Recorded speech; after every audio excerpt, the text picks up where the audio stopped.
हाँ जी, वेलकम है आप सभी का आपके अपने YouTube channel Vicky job preparation में। मैं विकी प्रजापति।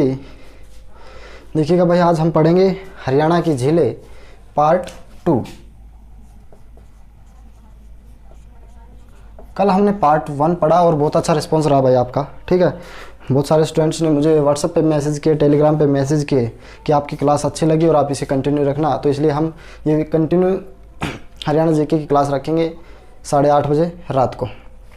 तो भाई सबसे पहले चैनल को सब्सक्राइब कर दें, जो भी बंदे यहाँ पे नए जुड़े हुए हैं। सेशन को लाइक और वीडियो को शेयर कर दें भाई, ताकि और ज़्यादा बंदे यहाँ पे जुड़ सकें। तो देखिएगा, हम स्टार्ट करते हैं हरियाणा की झीलें पार्ट 2। हमने कल पढ़ा हरियाणा की झीलें पार्ट 1 और मुझे बहुत सारे, सबसे पहले मैं आपको बता दूं, मुझे बहुत सारे मैसेज आए व्हाट्सएप पे, करीबन 10-12 मैसेज मुझे आए। तो उन्होंने कहा कि आप बहुत ज़्यादा गहराई से पढ़ा रहे हो। तो मैंने उनसे बोला कि जब एग्ज़ाम में आता है ना क्वेश्चन, तो आप ये कहते हो कि सिलेबस से बाहर है। तो आप जो भी चीज़ पढ़ो ना, तो 0 से लेकर हाई तक पढ़ो, ताकि आपको ये कहने का मौका ना मिले कि एग्ज़ाम में आउट ऑफ सिलेबस है। ठीक है, आप देखेंगे। और मैं जो झीलें पढ़ाऊंगा ना, बहुत सारी झीलें ऐसी भी होंगी जो बुक्स में नहीं मिलेंगी यार, नहीं मिलेंगी। कारण ये है कि जो बुक्स वाले हैं ना, वो एग्ज़ाम के हिसाब से करवाते हैं कि क्या क्या एग्ज़ाम में पूछा जाता है, परंतु हम करते हैं कि जो एग्ज़ाम में पूछे जाने वाला है, क्या पूछा जा सकता है, वो सब हम यहाँ पे पढ़ने की कोशिश करेंगे। 0 से उठाएंगे, हाई तक जाएंगे। ठीक है, तो हम पढ़ेंगे। कल हमने पढ़ी थी, आपको याद है, खापड़वास झील। ठीक है, कहाँ पे पढ़ती थी भाई? झज्जर में। अब उसके पास ही है एक खापड़वास झील। सॉरी, कल हमने पढ़ी थी भिंडावास झील, आपको याद होगा। खापड़वास झील जो झज्जर के आसपास का क्षेत्र है, खापड़वास, वहाँ पर ये झील लाई करती है। तो यह है झज्जर में। ठीक है, कहाँ पे है? झज्जर में। खापड़वास झील भिंडावास झील के आसपास ही है, जिसको खापड़वास झील का नाम दिया जाता है। अब है तिलियार झील।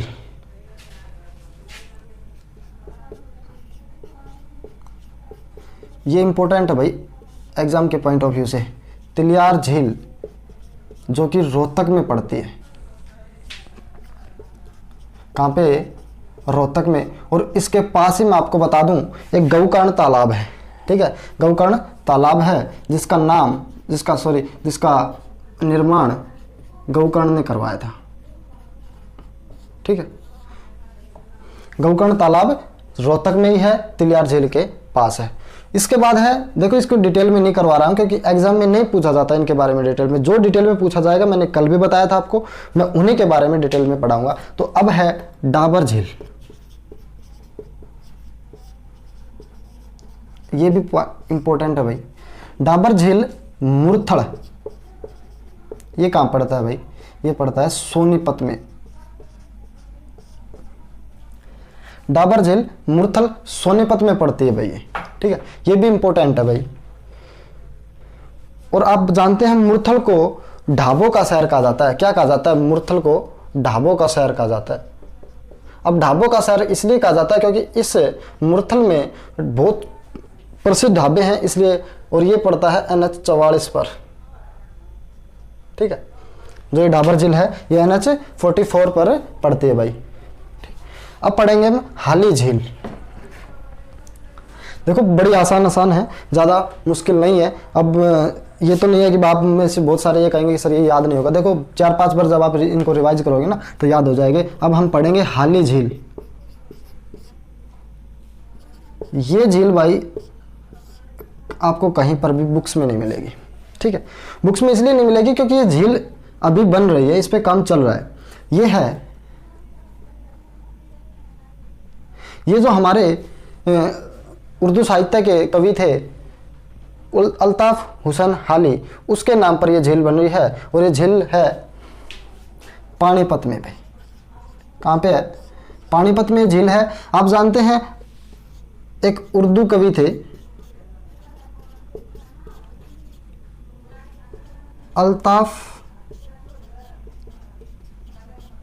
हुसैन हाली। ठीक है, जिनके नाम पर आप जानते हैं उर्दू साहित्य का अकादमिक अवार्ड भी, राष्ट्रीय स्तर पर अवार्ड भी दिया जाता है। और इन्हीं के नाम पर पानीपत में अल्ताफ हुसैन दरगाह भी है, या हाली दरगाह भी उसके नाम जाना जाता है। और इनका जन्म मैं आपको बता देता हूँ। अब इस पे आ ही गए तो इस पे बात कर लेते छोटी सी। इसका जन्म 1837 में ठीक है, मृत्यु इनकी 1914 में।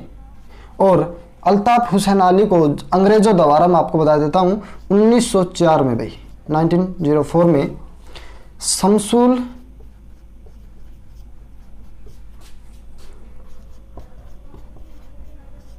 उलेमा की उपाधि ने दी गई थी अंग्रेजों द्वारा। ये एग्जाम में पूछा जा चुका है कि शमसुल उलेमा की उपाधि अंग्रेजों द्वारा किसको दी गई थी, तो अल्ताफ हुसैन अली को 1904 में। ठीक है, इन्हीं के नाम पर क्या दिया जाता है, उर्दू साहित्य अकादमी पुरस्कार दिया जाता है राष्ट्रीय स्तर पर भाई। अब हम पढ़ेंगे कर्ण झील। ये कहाँ पे है भाई, मैं इन सबको भाई एक बार रफ कर रहा हूँ, स्क्रीनशॉट ले लिया करो ताकि आपको, अगर आप साथ साथ नहीं लिखा जाता है तो आप स्क्रीनशॉट लेकर बाद में इनसे लिख सकते हैं भाई।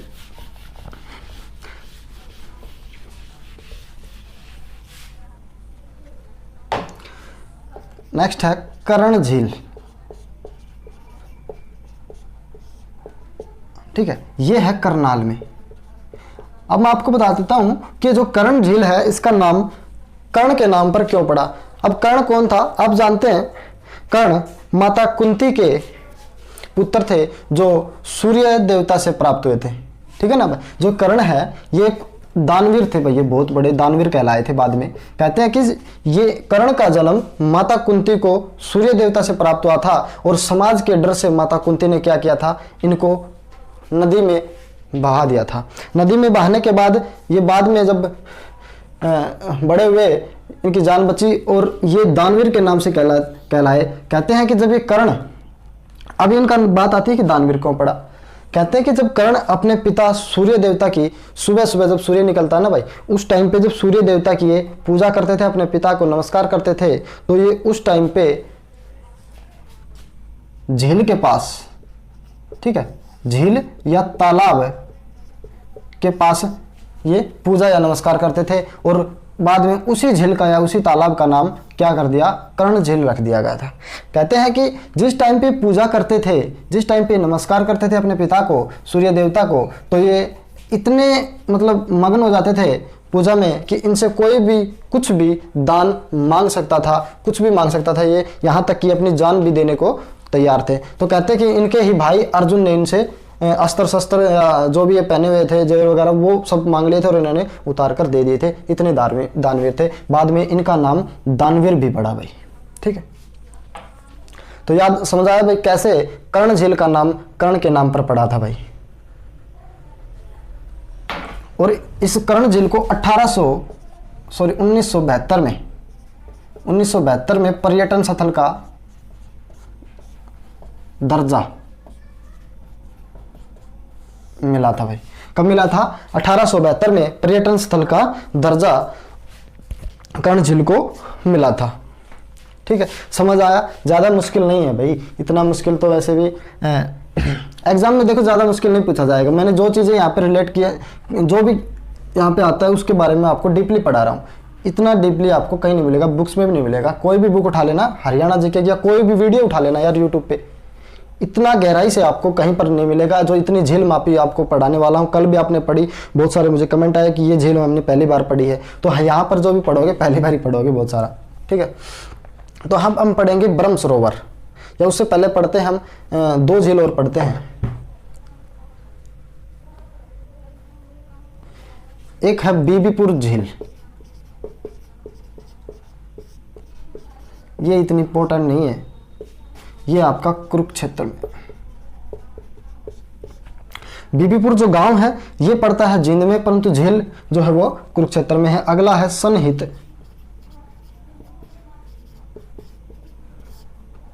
तीर्थ स्थल भी कह सकते हैं, सनहित झील या तालाब, जो मर्जी आप कहें। ठीक है, ये कहाँ पड़ती है, ये भी कुरुक्षेत्र में है। सनहित झील को मैं आपको बता दूं, ये कुरुक्षेत्र में पड़ती है और इसे भगवान विष्णु का स्थायी निवास कहा जाता है भाई। ठीक है, क्या कहा जाता है इसे, भगवान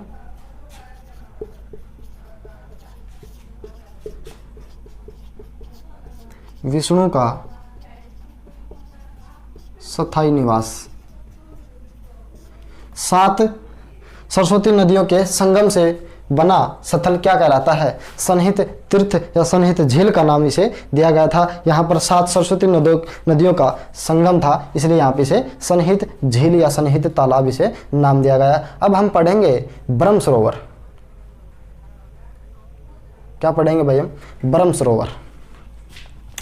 भाई वो थोड़ा सा बड़ा हो जाएगा तो एक बार स्क्रीनशॉट ले ले, इसको रफ कर रहा हूँ भाई, क्योंकि उसको ब्रह्म सरोवर जो है उसको डिटेल में हम पढ़ाएंगे, तो इसलिए पूरा बोर्ड यहाँ पे फिल होगा।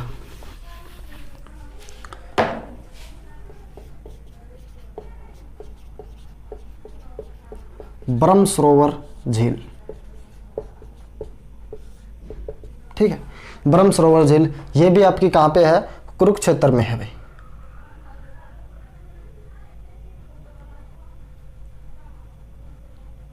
और ये भगवान, ये है कुरुक्षेत्र में। पहले तो स्थान लिख देते हैं इसका।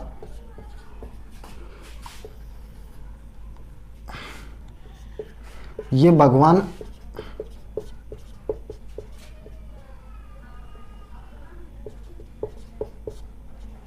ब्रह्मा को समर्पित है। भगवान ब्रह्मा को समर्पित झील कौन सी है? ब्रह्म सरोवर झील। ऐसे आपसे एग्जाम में पूछा जा सकता है भाई, ठीक है। अगला पॉइंट इसका है, ये है कि इसकी खुदाई, ज़्यादा डिटेल में नहीं जाएंगे। पहला तो पॉइंट ये है कि इसकी खुदाई जो थी ना भाई, एक तो वही थी महाभारत काल में, ठीक है। महाभारत काल में सबसे पहले इसकी खुदाई हुई, ये झील बनी ब्रह्म सरोवर के नाम से। परंतु बाद में जब अंग्रेजों द्वारा इसकी खुदाई की गई थी, तो वो की गई थी अंग्रेज थानेसर के जिलाध्यक्ष लर्किन के द्वारा। मैं लिख सकता हूँ यहाँ पे ब्रैकेट में, अंग्रेज थे लर्किन के द्वारा इसकी द्वारा खुदाई, ठीक है। अब अगला पॉइंट है इसका जो वर्तमान स्वरूप है, ब्रह्म सरोवर जो झील है इसका वर्तमान स्वरूप किसने दिया था? ठीक है, वर्तमान स्वरूप गुलजारी लाल नंदा।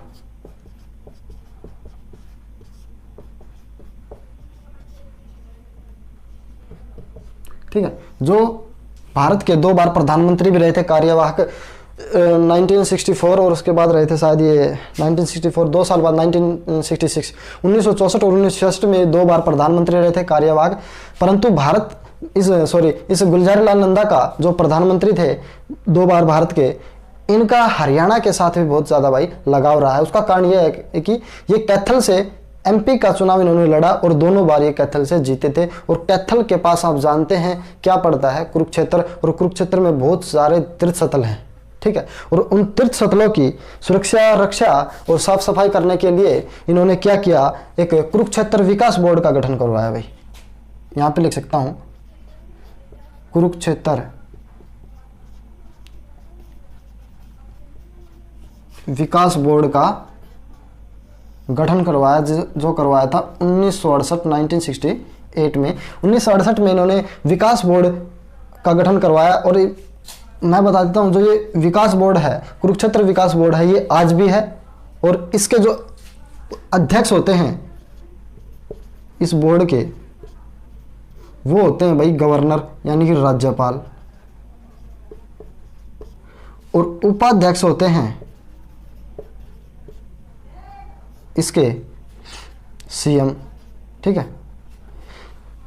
ये आज भी है। कुरुक्षेत्र विकास बोर्ड 1968 में बना था। और आप जानते हैं, आपने देखा भी है कि कुरुक्षेत्र में जितने भी तीर्थ स्थल हैं उनमें साफ सफाई और रखरखाव यानी कि बहुत अच्छा है। और जो तीर्थ स्थल हैं और जगह उनकी बजाय, उनके कारण यही है कि कुरुक्षेत्र विकास बोर्ड 1968 में गुलजारी लाल नंदा की सिफारिश से ही बनाया गया था। इन्होंने ही बनवाया था भैया, ठीक है। तो ये आज भी काम करता है। और आप देखते हैं, इसीलिए कुरुक्षेत्र के जितने भी तीर्थ स्थल हैं वहाँ पर साफ सफाई और जो भी है वहाँ पे ये काम करती है, इसलिए वहाँ पे अच्छा रख रखाव और भी है।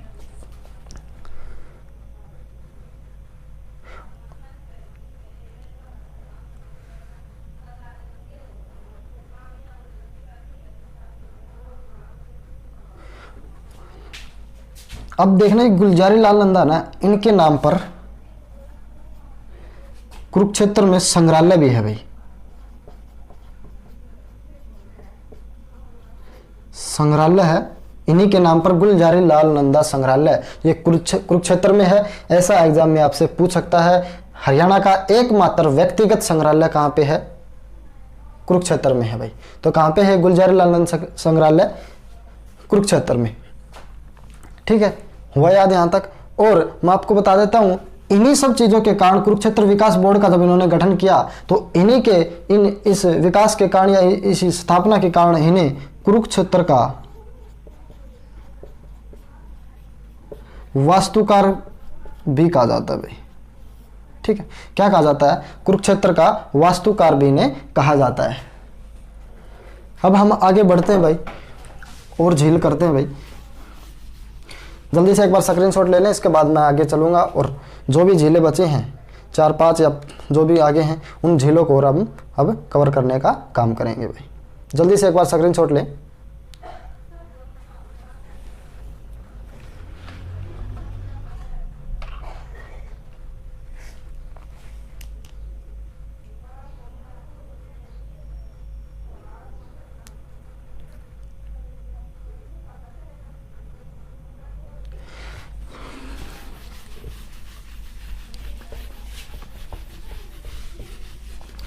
अब हम पढ़ेंगे टिक्करताल झील। ठीक है,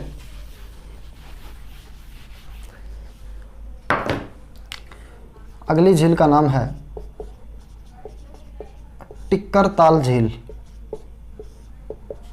जो कि आपकी पड़ती है ये पंचकुला में। ठीक है, और एग्जैक्ट मैं आपको बता दूं तो ये है शिवालिक की पहाड़ियों में, और शिवालिक की पहाड़ियों में भी एग्जैक्ट मैं आपको बता दूं तो ये है मोरनी की पहाड़, मोरनी क्षेत्र में। कहाँ पे पड़ती है? ये है शिवालिक क्षेत्र में।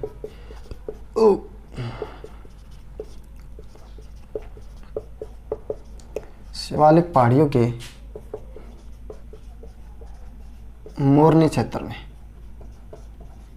ठीक है, ये पॉइंट आपसे पूछ सकता है एग्जाम में कि टिक्करताल झील शिवालिक पहाड़ियों के किस क्षेत्र में स्थित है? तो यह है मोरनी क्षेत्र में। ठीक, अगली है बलूगढ़ झील।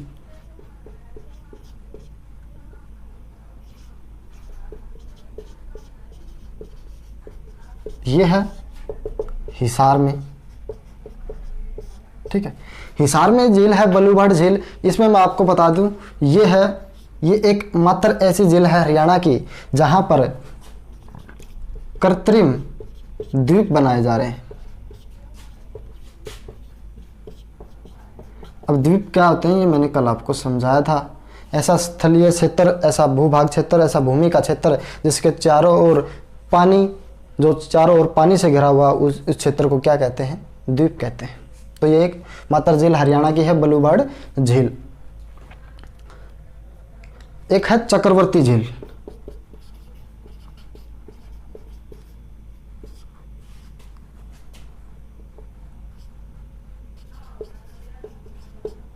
ये है आपकी करनाल में। कहां पे है चक्रवर्ती झील भाई? आपकी करनाल में।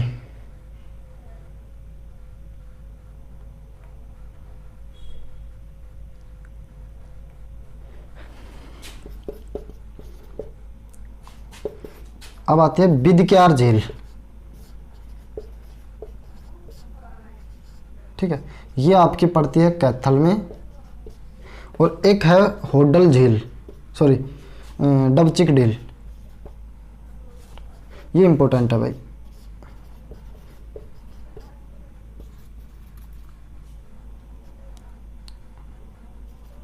होडल में है, ये होडल है पलवल में, आप सब जानते हैं। ठीक है, एक बार स्क्रीनशॉट ले ले, फिर इसके बाद 2 झीलें और बची हैं और उसके बाद ये सेशन खत्म करेंगे भाई हम। ठीक है, हमने पढ़ी टिक्करताल पंचकुला में, बलूगढ़ हिसार में, जो कि पहली हरियाणा की कृत्रिम झील है जहां पर कृत्रिम द्वीप बनाए जा रहे हैं। पहली झील है हिसार में, चक्रवर्ती झील करनाल में, बिदक्यार झील कैथल में और डबचिक झील आपके हरियाणा के होडल पलवल में है।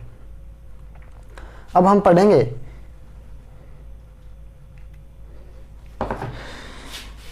दो झीलें और बची हैं भाई।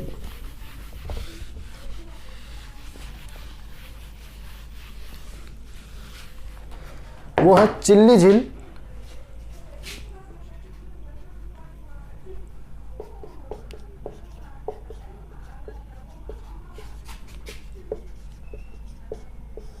ये है फतेहाबाद। फतेहाबाद मैं आपको बता दूं, फिरोजा तुगलक के बेटे फतेह के नाम पर ये फतेहाबाद बसाया गया था और उसी शहर में क्या है, चिल्ली झील है भाई। अब लास्ट झील है हरियाणा की, और ये है, ये भी इम्पोर्टेंट है, ये आपको एग्जाम बुक्स में बहुत कम देखने को मिलेगी, अमटी झील। ये हांसी में है और हांसी है आपका हिसार जिले में, ठीक है। अमटी झील कहाँ पे है, हांसी में है, हिसार में है। और ये अमती एक लड़की का नाम है भाई, ठीक है। ये लड़की के नाम पर इस झील का नाम अमती झील पड़ा था। अब कारण ये है जानने का कि ये अमती इस झील का नाम क्यों पड़ा, इस लड़की के नाम पर इस झील का नाम क्यों रखा गया। उसका कारण ये था कि जो महमूद गजनी का पोता था मसूद, कौन था भाई, महमूद